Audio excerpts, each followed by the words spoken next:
अस्सलामुअलैकुम दोस्तों की हाल चाल ठीक ठाक उम्मीद कर सारे लोग खैरियत ना होगे। तुम देख रहे हो यूट्यूब चैनल हाफिज़ बकर व्लॉग। अज असीं आए शौक छुट्टी जाती है मकान सारे बड़े नाल आए आ जो भी आया सारे हुकूमत की तरफ आर्डर छुट्टी जाते शोरकोट में अंदर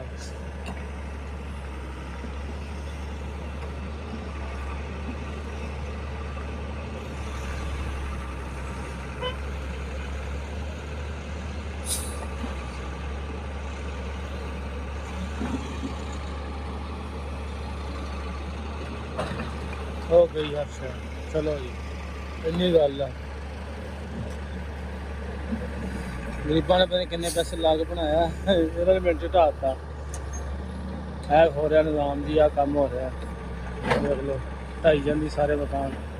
अजे वो भी आ रहा वा सरकारी देखो वह की करते हैं वो सरकारी ट्रैली आ रही है लगी जाते वो पंप शोरकोट का मेन।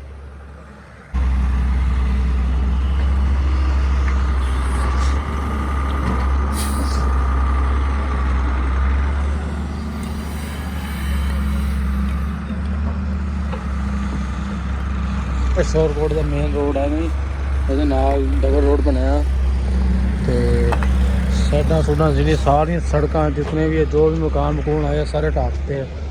ये नाल नाला बन रहा है फुटपाथ बना रहे हैं ये मुकम्मल करके तैयार हो रहा है साइड से देख लो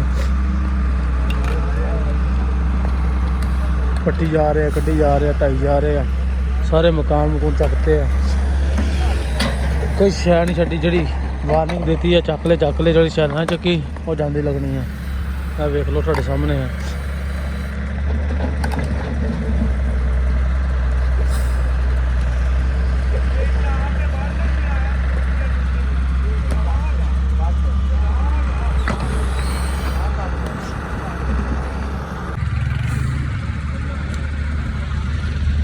माशाल्लाह सारे मकान घूमे पालते सारा नाला वगैरह बनता पाया सामने।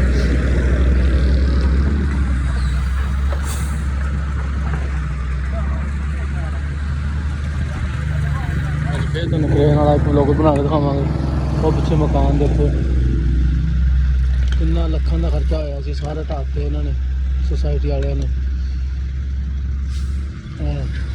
नाल सड़क बनाई आ सारी रोड के आए सारे ढाई जा रहे हैं। लो जी माशाल्लाह टैंकी पता नहीं किस चीज़ की बनी हुई है समझ दुकान साढ़े बाहर आ फिर भी बड़ी सफाई रखी है सारी इन्होंने पहना देखो ना फिर भी बड़ी सफाई है।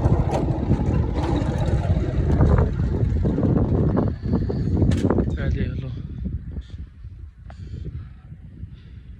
किन्ना शेड चल गया कुछ सदियां गुजर गई सारा कुछ सदियां स्टोरी शेडमैन ऑफिसर टूर रूम देख लो जी सारा उदी उदी असी आ खड़े हैं लेना ही लेना।